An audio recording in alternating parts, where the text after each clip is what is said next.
the police! With 26 million homes in the UK, we're living on top of each other. They said we're here to investigate a sex crime. And when neighbours go to war... And I thought, well, what a psycho. Well, I realised it, and I should be fearful for my life. It can turn home life into a living hell. So I threw him to the floor. But if I was to live above him, I'd probably have done him in by now. And it's totally wrecked my life. Coming up. You owe us £45,000. When are you going to pay that? Bad blood on a West London estate. Why don't you come and hit me? A woman is terrorised by a neighbour upstairs. It was horrible, horrific. It was like a horror movie. And a single woman takes on two sets of neighbours. She was smashing my head on the floor. Could hear it crack.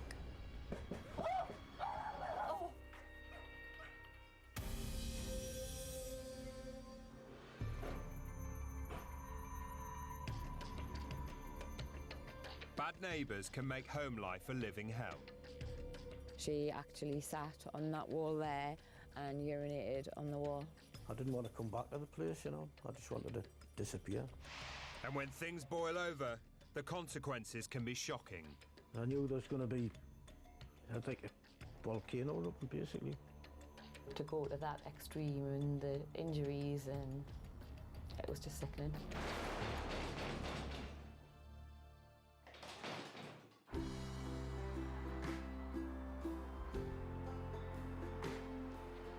In Newcastle upon Tyne, Rachel Eyre moved into a flat on this square in 2003. One of the things that I was really excited about when I first moved into the area was to be close to my friends and close to my parents. It was also really nice to be in an area that was quite secluded off the main road as well. And Rachel wasted no time in making the block of flats feel like home. When I first moved into the block, I did try and make it as nice as possible, because although it was a nice building, it was a little bit drab. So I got nice plants and put them all around the landings, and even got some of the stickers for the walls, which were pretty butterflies and flowers. But not everyone appreciated her efforts. One day I went out and my plants had all been smashed, so I'd bought a lovely little strawberry planter. There was big holes kicked in that. There was even one incident where there was plants actually thrown out of that window there, and they were all smashed on the ledge and actually on the front as well. And it was just awful, you know, seeing things that you've looked after and you've grown yourself, and then somebody's just come in and smashed the hell out of them. Rachel had only been in the flat a few weeks, but already had the measure of her new neighbours' friends. I did have a fairly good idea who it was, because there was always drunks coming into the building, and they were always with Harry the Fish. In the flat above Rachel lived Henry Nicholson, known to his friends as Harry the Fish. And Harry says Rachel's arrival in the block made waves right from the start. We used to call Rachel the plant woman because of all her plants on the landing. She had like pictures of plants on the wall as well. She just seemed totally obsessed with plants. There was plant pots everywhere. There was plants all the way around here, all the way around here. I do believe there was a few plant pots along there. People coming up did have a few drinks. They'd hit a plant and they just got annoyed. But I had so many people come to the house that caused complications. And it was a big issue between me and Rachel over the years. Rachel didn't just think she rented a flat, she thinks she owned the whole block. But according to Rachel, Harry's visitors did more than just damage her plants.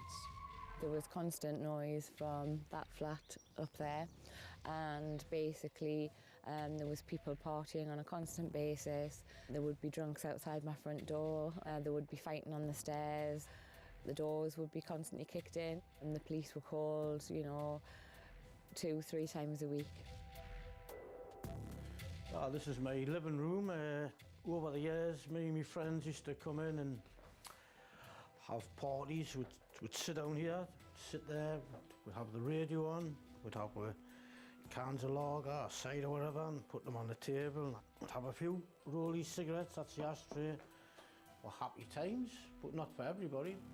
Rachel would occasionally knock on the door and tell her to keep the noise down, and nobody else complained. It was just Rachel and her friend, so it wasn't that bad. Despite calling the police out on numerous occasions, Rachel claims Harry's friend's behaviour just got worse. There was quite a lot of urine on the landings, and obviously the drunks that came into the building would just urinate anywhere that they liked. They would urinate up the front doors. If they couldn't get into the block, there'd be urine in the hallways. There was also one incident, though, where there was quite a lot of faeces as well. I'd come in and I had to take my shoes off on my doormat because I wouldn't actually enter my home with my shoes because there was that much on my land, and it was horrific. Did get out of hand. Got quite wild at times. Harry's partying went on for 5 years, and it started to affect Rachel's health. Yeah, I was just tired all the time, so worn out. So, it got to a point where I could hardly get out of bed in the morning because I was so tired, because it was just non-stop. Rachel was at the end of her tether, so hired a solicitor and went to the council to try to get Harry evicted from the block. I thought Rachel was very unreasonable. And I was very close to getting evicted. I had to go see the council. I was in front of the magistrate.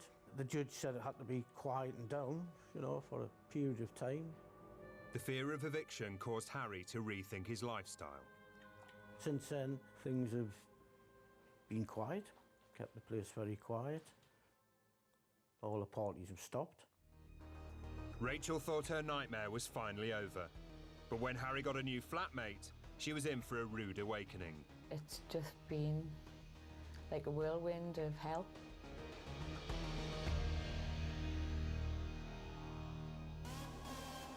Coming up, a parking war drives neighbours to distraction.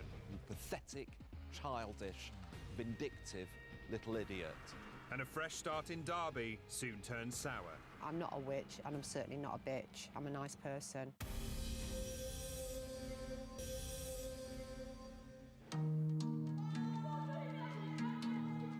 Across the country, once thriving housing estates have fallen into disrepair and been bought up by private owners. I first came here in 1986. I had with me a young lady who I was courting at the time. I was thinking about buying. She said, "You're mad." The place was so run down, there were cracks in the wall, it was in appalling condition. I just wanted to get on the housing ladder. When barrister Peter Ward bought a flat on this estate in Southall, West London, he wanted to improve his property. He formed a new residents' association. With 48 households, most on low incomes, many were glad to see someone take the lead. When we moved here, there was rubbish, old washing machines, dumped cars, and it was just a real mess. And Peter embarked on a campaign of putting in plants in, trees, and we all kind of generally cleared the place up. I became engaged when I got the mortgage and moved in. New home, new wife, everything I wanted. But once he got started improving the place, Peter wanted to go further. In 1998, he got together with friends and bought the freehold for the whole block. But as he started on his grand plan, Peter was to make a formidable enemy of one neighbour. In front of me is Frederick House. That's not part of the Southall Court estate. It's owned by a housing association, and up there is where Mr. Morgan lives. Where we really got to know each other was doing air fixes. I used to go to various conventions and exhibitions, and I started taking him with me. The trouble began when Peter and the new management decided to tackle the parking problem. It was chaos. There was double parking. It was just a free-for-all. So, after giving the matter a lot of thought, and we knew that we would be unpopular, we decided to control the parking by instigating a permit system. Peter Ward says he introduced charges of £300 for an annual parking permit. But one resident, who asked us not to identify him, says many of his neighbours couldn't afford the new system. What are we going to do? We're just about surviving. The whole of the estate are just working-class families. He couldn't give a toss whether the majority of the residents are with him or against him on parking. They had to buy a permit, and of course there was a lot of grumblings because, you know, they had previously had free parking. But that's the way it is when you're in that position. Sometimes you have to make unpopular decisions.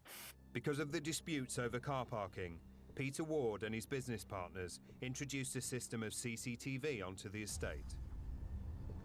So we've got 4 cameras there. There's some cameras up there. And the 4 cameras are there. And Peter gave the job of ticketing parking offenders to his friend and neighbour, Jim Morgan.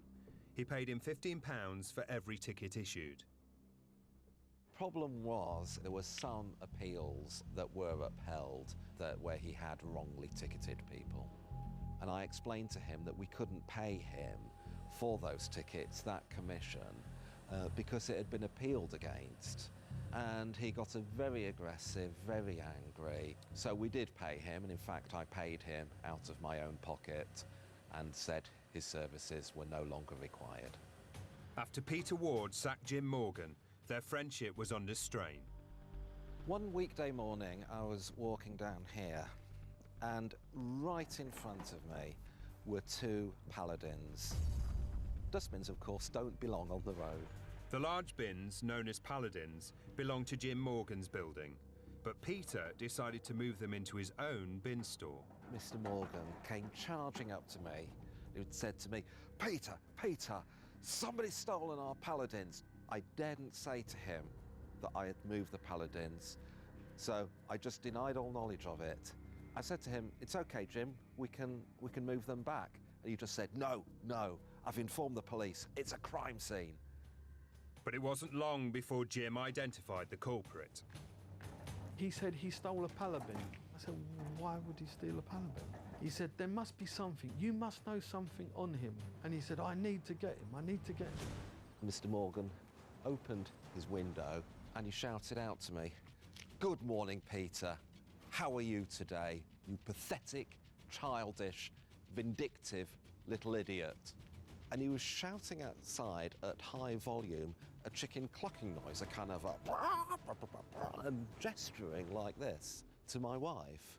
We decided that we'd had enough and were going to see the police. And as I walked away, he shouted out, "Why don't you come and hit me, you scum, you coward?"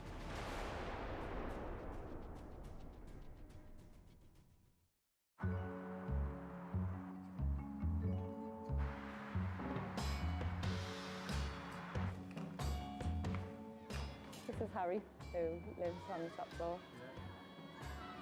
Hello? In Newcastle, Rachel Eyre had suffered for years from noisy parties at her neighbour Harry's flat upstairs. This is my place and I was going to live the way I wanted, but I did get out of hand. After being threatened with eviction, Harry kept his head down. But he got some new flatmates. This is the room where Claire and Peter Headley stopped with me. They were really good people to have living here, that they were good company for me. Didn't cause any trouble. Maybe had a little arguments now and again, but nothing out of the ordinary. It wasn't long before Rachel met one of them. I was standing with a neighbour, chatting about things that had been going on in the block, and then this woman came walking down the road and asked if I was the plant lady. I said yes I was, and that basically she said she'd been as nice as she could be to me. And then she went to walk through those metal doors behind me. I went to follow her into the building to find out what on earth was going on, and she just went from being sort of an everyday kind of person to a monster in about 2 seconds flat. And I was dragged through the doors by the scruff of my coat, yanked down. My head was bashed off the washing machine, which was just inside the metal doors. And then as I fell to the floor, the punches were rained into the back of my head. I was trying to get back up, and this woman went running up the stairs and said that she was going to have me and have my family. I had quite bad bruises on my legs, so it was pretty horrific. Rachel's attacker was Harry's new flatmate, 50-year-old Claire Humble. She told Harry a very different story. Rachel lunged at her, she said. She lunged at her, and she said I retaliated by pushing Rachel. There was no mention of like any really physical abuse, like kicking or punching or anything like that. She just came upstairs and a bit stressed out. But Rachel had already called the police, and Claire Humble was arrested and charged with assault, but she was allowed to keep living in Harry's flat. On one occasion, Claire Humble had actually tried to get into the block, and because she couldn't get through the security doors to get into the building, she actually sat on that wall there and urinated on the wall. You know, it was pretty awful. And especially when the fact there's, you know, quite a few children in the block as well. Rachel also started to find mysterious scratches on her car. As soon as I saw my car, I thought that Claire Humble was responsible. I hadn't had problems with anybody keying my car in the past. And, I mean, the damage was really, really expensive to repair. I mean, I was absolutely heartbroken to see it. But Harry insists Claire was the perfect flatmate, even helping to brighten up his home. She went out and chose us paint, which you can see the colour. She started decorating, and she got a nice plaque, "I love your home."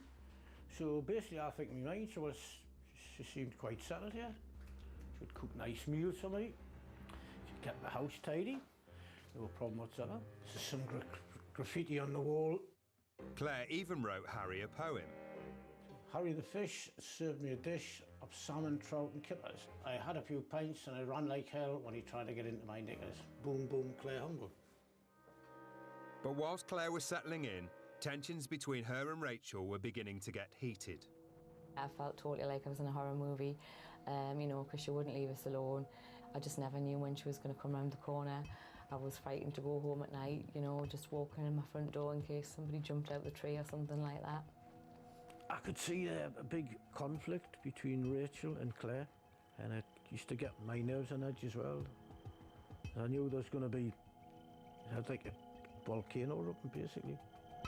In September 2013, 6 months after attacking Rachel, Claire Humble appeared in court and was found guilty of assault by beating. She was issued with a restraining order and told to keep away from Rachel, but to Rachel's horror, she was still allowed to live with Harry.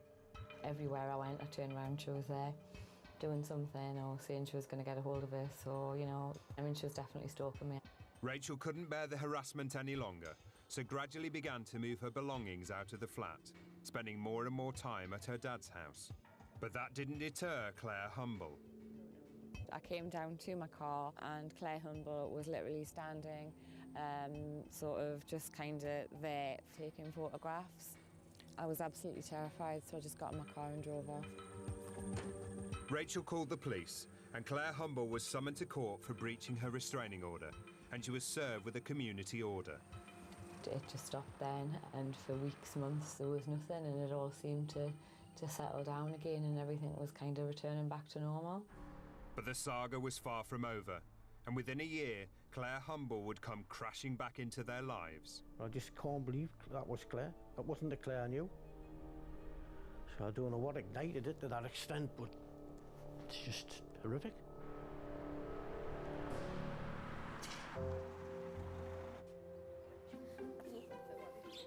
Moving to a new home is the perfect chance for a fresh start. Do you like this new house? Yeah? Do you like your new school? Having lived in Nottingham for most of her life, in January 2013, single mom Sam White moved to Derby for a new beginning.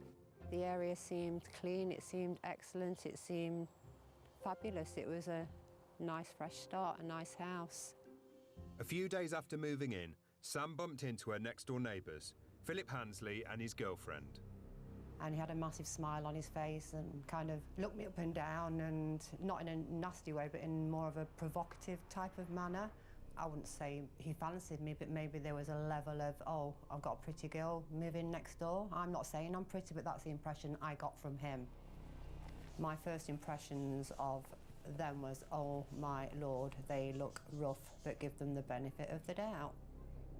Sam also had reservations about another female neighbour over the road. There was a lot of alcohol around the house, constant marijuana smoking, people coming in and out of the house.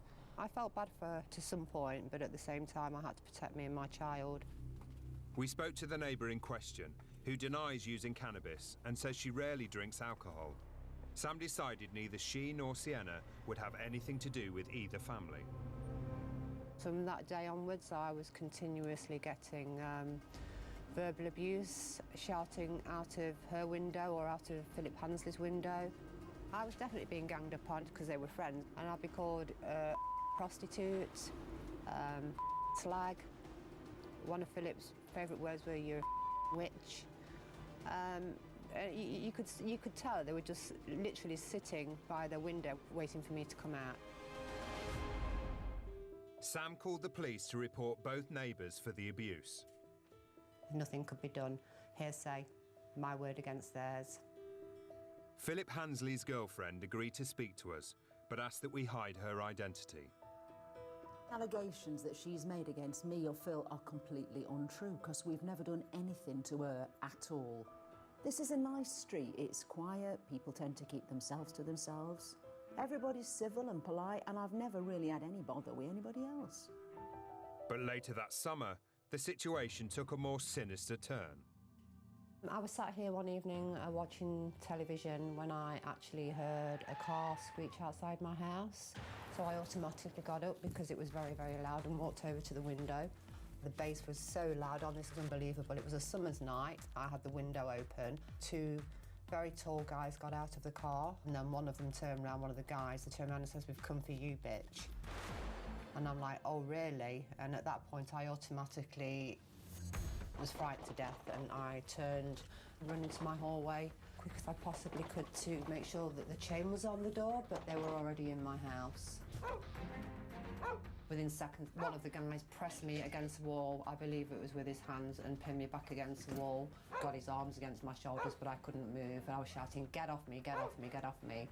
And he was like, "We've got you now, bitch, we're here for you, bitch." There was a guy stood behind him that kept panicking and looking out the front door because the door was wide open and the music was still blaring out of the car, and it was still parked in the middle of the road. And he said, "Come on, get out, get out, get out the house now." And they ran. They literally let go and ran. Sam called the police, blaming the family over the road.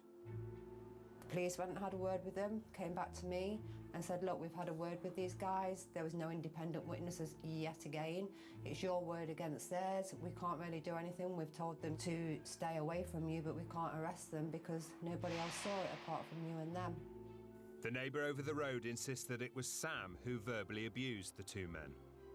Very afraid for my daughter at this point, afraid for our lives. I just had this wrenching feeling 24 hours a day in my stomach that we weren't safe.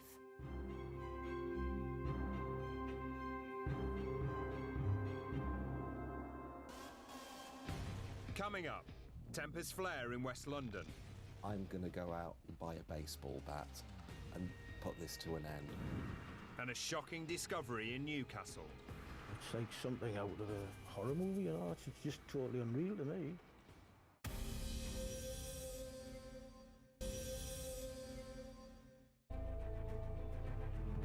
In West London's Southall, barrister Peter Ward had bought the freehold of the estate and fallen out with friend and neighbour Jim Morgan over some Paladin bins. He stormed away. He said, "You're power crazy and you've got the mentality of a child." But Peter's management style on the estate had rubbed some residents up the wrong way. He presents himself as if I am the boss.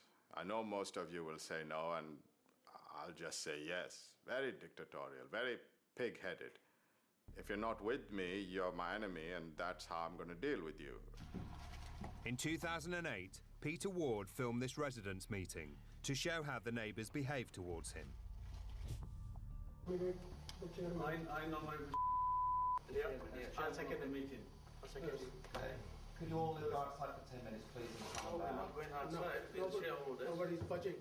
He obviously started bullying people because he's that type, not letting them speak, tell you to keep quiet or shut up. The meeting has descended into disorder and is now No, it hasn't. We're just asking for our rights. People started saying whatever they had on their mind, and he called off the meeting, walked out of the meeting, and that's it. Peter denies being dictatorial with the neighbours or bullying them. But Jim Morgan was very vocal about his dislike of Peter. One particular weapon was to play music very, very loud. A classic one that he played time and again was Every Breath You Take by the Police, which of course has the words, "I'll be watching you." It got to the stage where it felt like war. Every day, Mr. Morgan was harassing us, shouting at us, swearing at us, stalking us, and we just didn't know if, let alone when, it would stop. Peter Ward says he tried repeatedly to get the police involved, but he claims Jim Morgan was always one step ahead of him. Mr. Morgan made counter-allegations that we were harassing him, and in fact I actually received an anti-harassment warning at one point from a local police officer. Soon things came to a head. It was Monday, 16th of May 2011, about 7 o'clock in the morning. Mr. Morgan was running up and down this road, backwards and forwards. It was actually quite frightening because he was running very fast and he was swinging his arms like this.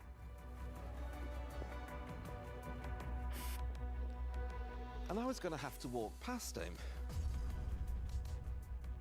I made a point of looking down. I didn't want to have eye contact with him. But then suddenly, he barged into me and obviously knocked me to the ground. I was just really shaken and just staggered that he could even dare to do that. I just had it from Jim. Peter Ward came into Jim Morgan's way intentionally, so Jim Morgan would be forced to collide with him just so he could make up a case. I've never witnessed Jim Morgan getting mad at Peter. But Peter Ward is adamant that Jim Morgan caused the accident. Fortunately, we had it on CCTV, and that afternoon I reported it to the police. But Peter Ward claims the police told him the CCTV footage was inconclusive. It's the only time in my life when I have thought about taking the law into my own hands. We were in a situation where our lives were being made a complete misery of. And I was seriously contemplating, thinking, well, my life won't be worse in prison. I'm going to go out and buy a baseball bat and put this to an end.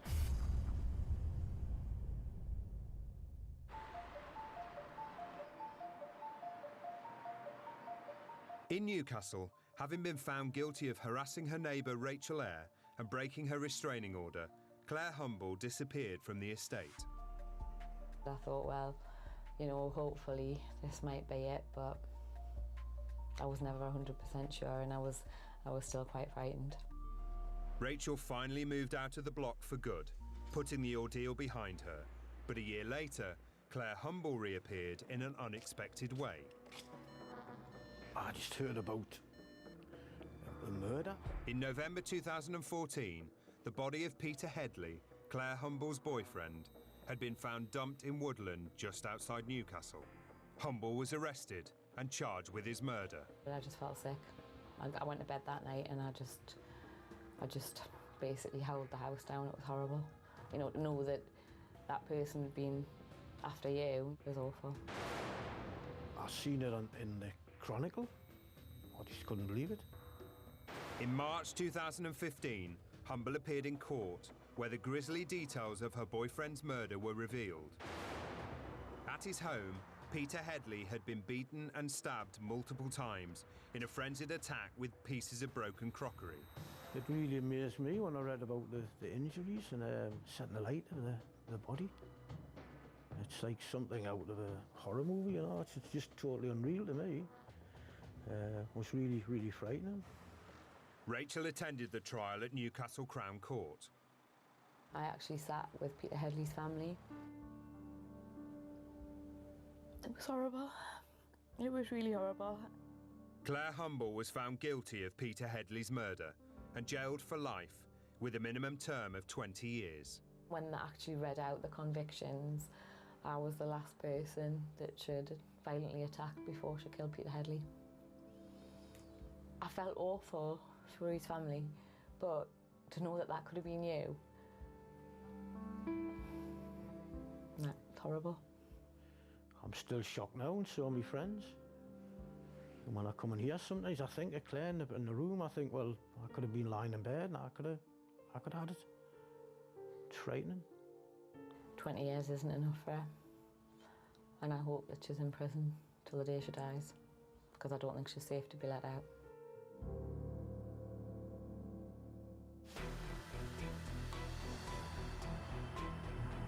In Derby, Sam White's dreams for a fresh start were ruined after she fell out with two separate households on the street. Do not get involved with neighbours, ever. After claiming to have been threatened in her own home, she began to feel increasingly vulnerable. Every time we stepped out, we never knew what was going to happen. It was horrific. One night later that summer, Sam and Sienna got home to find the electricity was down in their home. Sam called out an emergency electrician, and while he was trying to fix it, the woman over the road appeared. She shouted across, "Why are you getting electricians out? What are you wasting their time for, you slag?"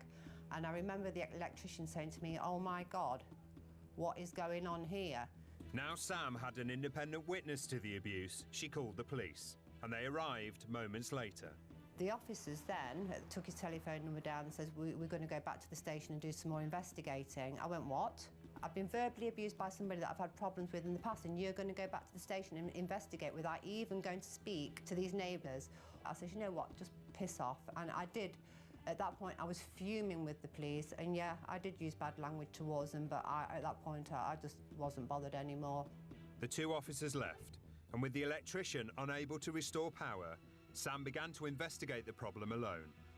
Seemingly unaware that the box on the front wall also controlled the supply to her neighbour Philip Hansley's home. A CCTV camera belonging to the woman opposite captured what happened next.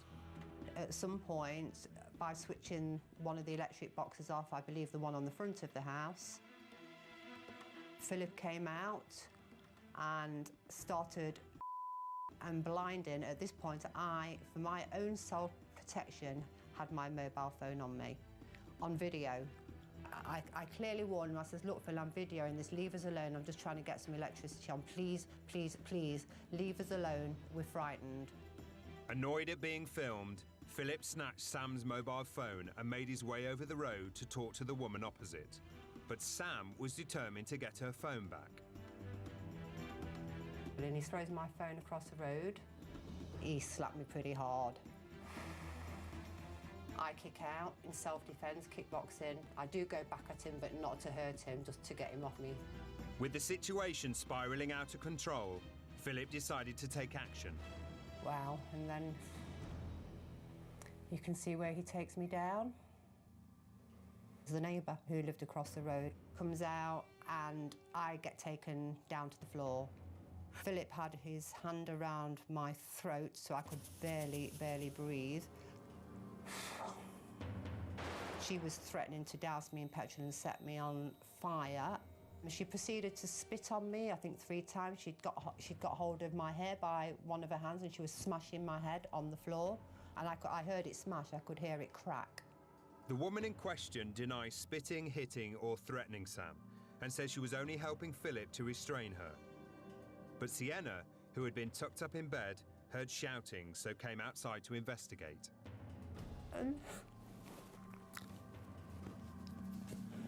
Sienna's face was white. It was just white, like a ghost. While Sam was pinned to the road, her neighbours called the police. Very quickly I heard the sirens and she went, right, Phil, get off her now. Get off and let her go. At this point I was covered in spit. I was covered in cuts and bruises. My hair was all over the place. I had a cut on my leg, all on my arms. The police arrived and spoke to everyone involved. Philip's girlfriend agreed to tell us her version of what happened, but asked that we conceal her identity. We know for a fact that she switched the electricity off, because you can see it. There were no accidents. She did it purposely because she turned it off twice. You can see the lights going off in our house. She did it to get a reaction out of us, just to cause trouble. She was putting the phone up into his face, so he took the phone off her, and she climbed over the fence and she started attacking him. She were the one that were doing all the violent acts that night. None of us did anything at all. Neither did those two when they were holding her down. They were just restraining her because she was like a wild animal. The police officers again came back into my house and said, "We're arresting you on suspicion of assault." And I said, "What?" Sienna stayed with friends while Sam was taken to the police station for questioning and kept overnight. Well, actually being put in the cell down here was probably the most horrific experience of my life. I was shaking, I was in fear, I was completely numb, and I didn't know what the outcome was going to be. Sam received a caution under the Public Order Act for threatening behaviour. Philip faced charges of common assault, but all charges were dropped. He received a caution for criminal damage to Sam's phone. No charges were brought against the woman who lived opposite. The main thing that was hurting me was not what they'd done to me, is what my daughter had seen. That's the bit I couldn't accept. An 8-year-old child should never, ever have to experience anything like that. Sam and Sienna no longer felt safe living on the street, so have since moved away from the area. Situation I never want to be in again, ever. I don't even feel nice being around here. I feel physically sick, to be honest with you. It just feels dark and horrible, and thank God we're out. To be honest, thank God we're out. Sam's neighbours declined to appear in this programme, but they insist that all the problems on the estate were caused by Sam. I still don't know why she decided to gun for us, because we've never done anything to her or any of the other neighbours on the street. It's just unbelievable, all of it. I don't understand why it happened. It just makes you feel that world's gone mad.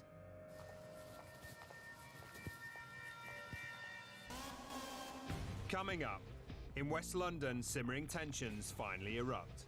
This man's crazy. It seems like he'll even put his own body in danger.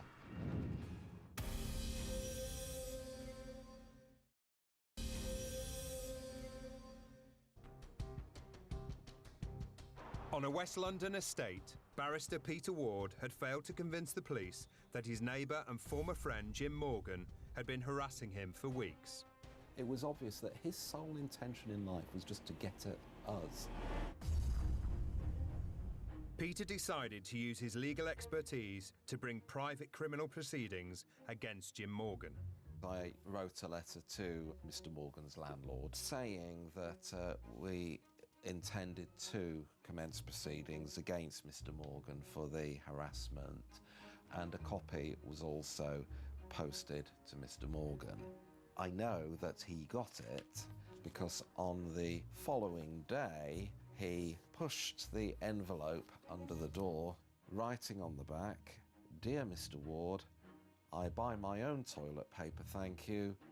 Andrex triple ply, nice." To liken my letter to toilet paper, this is somebody beyond negotiation, beyond meaningful discussion. 6 months after the trouble began, Peter Ward got Jim Morgan convicted of assault and criminal damage to his camera when the two men had collided. I was pleased, of course, that I was believed by the magistrates when so often police had doubted my word. Peter also managed to get a permanent injunction against Jim Morgan, preventing him from harassing him and his wife, including shouting or playing loud music from his window. And Morgan was told to pay more than £25,000 in damages, plus more than £16,000 in legal costs to Peter, his wife and business partner, a total bill of nearly £45,000. He's now an undischarged bankrupt permanently, so we'll never probably get anything from him. What's it like being bankrupt? Indefinitely. When are you going to pay us our £45,000? This footage was filmed by Peter Ward and his business partner. Is that your reaction to the court order? Mr. Morgan, you owe us £45,000. When are you going to pay that? When are you going to pay this court order? You are bankrupt, Mr. Morgan. You are bankrupt. When are you going to pay it? Peter says that although Jim Morgan hasn't paid the compensation, the injunction worked and the harassment stopped. After 2 years of relative peace, Peter got together with his business partner to begin a grand new plan for the estate. In the summer of 2014, we started building the new block of flats. We had first thought of this way back in 2007, 2008. This was a dream come true, and I really was over the moon. Very happy bunny. But the building works appeared to provoke a reaction from Mr. Morgan. To say Mr. Morgan was causing a nuisance and an annoyance to the builders is an understatement. And that's Mr. there videoing me. He would walk up to them very closely with a clipboard as if he was some kind of official. He would speak into his dictaphone as if he's giving some kind of report. And the builders, of course, found this very difficult, because what he used to do was, if a builder said to him, "It's dangerous here, move away," he used to say, "You're threatening me," and dial 999. This footage was filmed by Peter Ward's business partner. Yes, I've just been threatened by a worker on construction. Well, he hasn't, because I've got it recorded. He just lied there. But it's on tape now, and he's just phoned the police. And now I will play this back to the police when they come, and they see what he calls a threat. Whatever his reasons, Jim Morgan seemed prepared to go even further to interfere with Peter's building project. And there was a very large brick delivery lorry here, on the road here. And Mr. Morgan told the driver that a car wanted to leave Frederick House. When the lorry reversed, Mr. Morgan ran down the side of the lorry and stood about here, and he stood like this in front of the lorry. At the time I thought, well, on the one hand, this man's crazy. It seems like he'll even put his own body in danger to stop the building works. Peter Ward decided to go back to court to argue that Jim Morgan had breached his injunction. But when he tried to serve the court papers, Jim called the police and showed what he thought of the paperwork. In March 2015, a warrant for Jim Morgan's arrest and a committal to prison for 28 days was issued, but he is yet to serve it. It just never ceases to amaze me that he seems to have such venom and hatred at me and what we've done here. And I just don't know why that is. Peter Ward carries on doing whatever he wants to do. I mean, if I were to wind you up every day of the week, every time I see you, I say something nasty to you, would you put up with it? Peter insists he's never said anything nasty to Jim Morgan, and he's currently focused on improving the estate. You can't park here at the moment without a permit, and we just give permits to our contractors. Oh, so not even a resident? Not even resident, not at this moment, no. We haven't made the final decision yet as to whether to allow parking again. These cars, that car's mine, the Fiat. These are the contractors. We invited Jim Morgan to appear in this programme, but he didn't get back to us. Peter's now moving into a flat in the new block. We are closer to Mr. Morgan's home than we ever have been. I'm almost pleased that we are opposite Mr. Morgan's flat. I do want him to see that he hasn't been able to stop us from building our new home, and a home that we intend to spend the rest of our lives.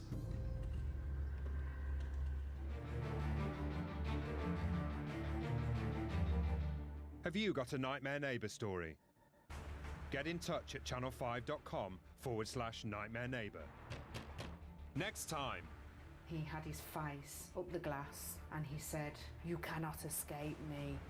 All of a sudden, my family are in serious danger. What happens when a neighbour dispute turns deadly? We didn't take it seriously. I wish we had, but we didn't. He was never going to let it go until I think he put us into our grave. Catch all that new next Wednesday at 8. Exposing the fraudsters that give genuine claimants a bad name. Paul Connolly's playing the scammers at their own game tonight. Britain on benefit season continues with new undercover benefits cheat. Next.